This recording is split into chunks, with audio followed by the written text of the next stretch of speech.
کامیابی اسوہ رسول صلی اللہ علیہ وسلم اور طریق صحابہ رضی اللہ تعالی عنہم ہی میں ہے۔ آج ہمارے جس دور سے ہم گزر رہے ہیں بہت ہی عجیب و غریب دور ہے یہ۔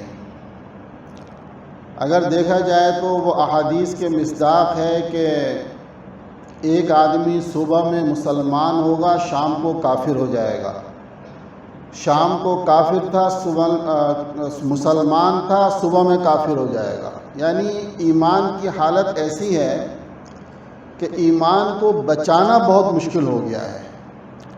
ہر طرف سے جو فتنوں کی بھرمار ہے، ہر طرف سے جو الحاد اور کفر کی ذہنیت جو تیار کی جا رہی ہے، اور صرف یہی نہیں کہ کسی ایک طبقے میں بلکہ بچوں پر الگ محنت کی جا رہی ہے، جوانوں پر الگ محنت ہو رہی ہے، خواتین میں الگ محنت ہو رہی ہے، عمر رسیدہ پر الگ طریقے سے محنت کی جا رہی ہے کہ یہ لوگ اسلام نام کے تو مسلمان رہیں، نام کا اسلام رہے لیکن در حقیقت نہ اسلام ہو نہ یہ مسلمان ہو۔ کیونکہ کفر نے یہ دیکھ لیا،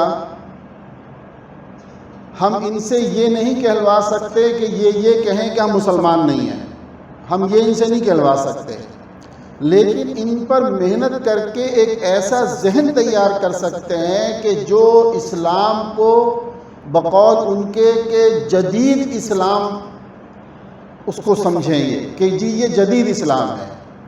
یعنی نعوذ باللہ قدیم اسلام ختم ہو گیا، اب جدید اسلام آ گیا۔ اسی زمرے میں دیکھتا ہوں کہ جب ہم یہ احادیث رسول صلی اللہ علیہ وسلم پڑھتے ہیں اور جب یہ کہا جاتا ہے کہ یہ سنت ہے، یہ اللہ کے نبی علیہ الصلوۃ والسلام نے یہ ارشاد فرمایا، یقین کرے بعض مرتبہ بڑی عجیب سی حالت ہوتی ہے کہ آج کل لوگوں نے اس کی اہمیت کو ہی بھلا دیا ہے۔ یعنی ایک ذہن اس وقت یہ تیار کیا جا رہا ہے کہ بھائی فرائض پورے ہو جائیں کافی ہے، ہم نہ اتنی طاقت رکھتے کہ سنتوں کو زندہ کر سکیں اور مستحبات تو دور کی بات ہے۔ ایک یہ ذہن تیار کیا جا رہا ہے، اور عمومی طور پہ آپ دیکھیں گے اپنے معاشرے کے اندر آپ کو یہی لوگ ملیں گے۔ بہت سارے لوگ ہیں جو فرائض پڑھ لیتے ہیں، سنتیں نہیں پڑھتے۔ اگر آپ ان سے پوچھیں، صرف پاکستان میں نہیں بیرون ممالک میں بھی یہی حال ہے، جہاں جہاں مسلمان ہیں عمومی طور پہ، اور کیا کہتے ہیں کہ بھائی بس فرائض ہو رہا ہے نا، یہی کافی ہے ہمارے لیے۔ لیکن میرے دوستو یاد رکھو، جیسے کسی بزرگ نے بڑی زبردست مثال دی، فرمایا کہ جس طرح ایک دلہن کو تیار کیا جاتا ہے کہ جب اس کا شوہر اس کو دیکھے تو وہ خوش ہو جائے، اور تیاری میں کیا ہوتا ہے کہ زیورات اس کے سر ماتھے پر بھی لگائے جاتے ہیں، اس کے کانوں میں بال لگائے جاتے ہیں کہ اس کا شوہر کان دیکھے گا تو خوش ہو جائے، چہرہ دیکھے تو خوش ہو جائے، ناک میں وہ کیا نتھ وغیرہ دیکھے تو خوش ہو جائے، انگلیوں میں سونے کی انگوٹھیاں پہنائی جاتی ہیں، وہ پنجہ پہنایا، کس لیے پہنایا جاتا ہے کہ جی اس سے دلہن اچھی لگے گی، اس کے ہاتھ شوہر کو اچھے لگیں گے۔ یہی غرض ہوتی ہے نا، کہ گویا کہ اور بلکہ آج کل تو یہ سب چیزیں تو پرانی میں عرض کر رہا ہوں، اب تو کہاں بیوٹی پارلر بھیجا جاتا ہے، عورت ہی تبدیل ہو جاتی ہے۔ کس لیے؟ اور وہ چند گھنٹوں کا میک اپ جس کے اوپر ہزاروں روپے لگائے جاتے ہیں۔ یعنی اگر آپ ان سے یہ کہیں کہ آپ کے پڑوس میں کوئی بھوکا ہے، وہاں 1000 روپے کا راشن ڈلوا دو، تو وہ نہیں ڈلوائیں گے۔ لیکن اس موقع پر 50 ہزار معمولی بات ہے۔ میں لاکھوں کی بات نہیں کر رہا، میں ان امیروں کی بات نہیں کر رہا جو ڈیفینس میں یا کلفٹن میں یا فلاں بڑے علاقوں میں رہتے ہیں، یہ میں اپنے طبقے کی بات کر رہا ہوں۔ جو ہمارا متوسط طبقہ کہلاتا ہے، اس میں بھی 30 40 50 ہزار روپے دلہن کی تیاری کے لیے معمولی چیز ہے، اور جب وہ رات کو منہ دھوتی ہے تو پتہ لگتا ہے کہ سب کچھ ختم ہو گیا۔ تو بہرحال میں یہ عرض کر رہا تھا کہ دلہن تیار کی جاتی ہے شوہر خوش ہو جائے. میرے دوستو ایسے ہی یاد رکھو، جب کوئی سنتوں کا نور اپنے چہرے پر سجاتا ہے، جب کوئی سنتوں کو اپنے اندر زندہ کرتا ہے، اگر وہ ہاتھ سیدھے ہاتھ سے کھانے کی سنت کو زندہ کرے گا، اگر وہ سیدھے پاؤں مسجد میں داخل ہونے کی سنت کو زندہ کر رہا ہے اور واش روم سے نکلتے ہوئے الٹے پاؤں سے نکلنے یعنی واش روم میں داخل ہوتے وقت الٹے پاؤں سے داخل ہونے کی سنت کو زندہ کر رہا ہے، تو اللہ کی قسم کھا کے تو کہتا ہوں کہ میرا رب خوش ہوتا ہے، کہ میرا رب خوش ہوتا ہے کہ اس نے میرے نبی کی سنت کو زندہ کیا ہے.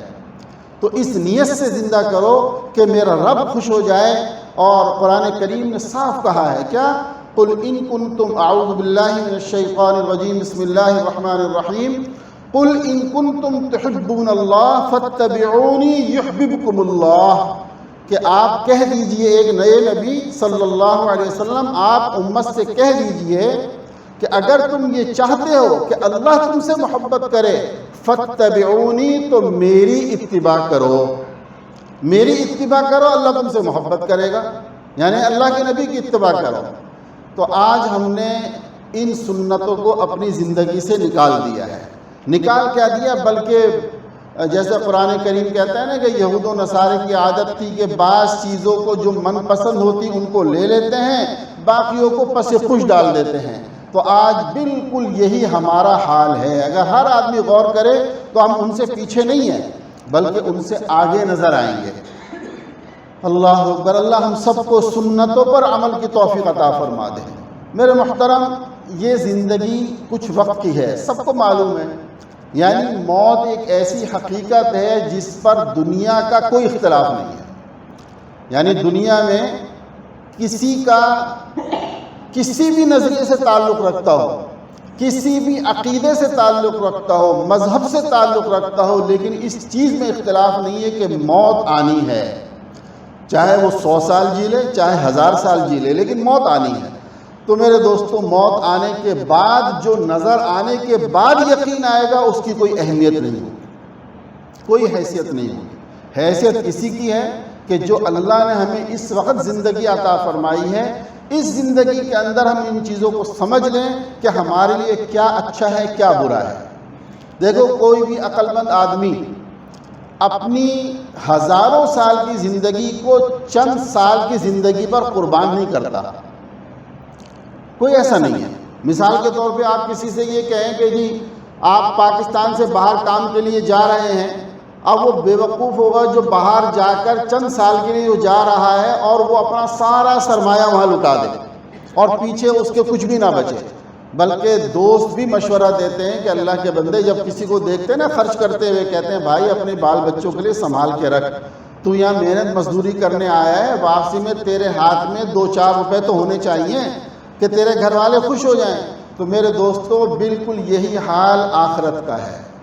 اگر ان چند سالوں کے اندر، اور چند سال اس لیے کہ اس زندگی کے مقابلے میں تو چند سال ہے نا، بلکہ قرآن نے تو کہا کہ یہ ایک دن بھی نہیں ہے، ایک دن یا اس سے کچھ زیادہ یا کم کا وقت ہے یہ سارا جو ہم زندگی گزارتے ہیں. لیکن آنے والی زندگی وہ ہزاروں سال کی زندگی ہے. یعنی ہزاروں سال بھی کہنا کہ وہ تو نہ ختم ہونے والی زندگی ہے. لیکن ہم اپنی لذت نفس کی وجہ سے، خواہشات نفسانی کی وجہ سے، لوگوں کی باتوں میں آ کر جس طرح ہم اپنا وقت برباد کرتے ہیں، جس طرح اپنی زندگی تباہ کرتے ہیں، تو میرے محترم اللہ ہی ہماری حفاظت فرمائے اور اللہ ہمیں اس سے بچنے کی توفیق عطا فرمائے. اس لیے جب مجلس میں آیا کریں تو یہ نیت کر کے آئیں کہ یا اللہ ہمارے دل میں بات اتار دے، کہنے اور سننے والے دونوں کے لیے نافع بنا دے اور ہم سب کو عمل کی توفیق عطا فرما دے. یہ اللہ سے دعا ہونی چاہیے.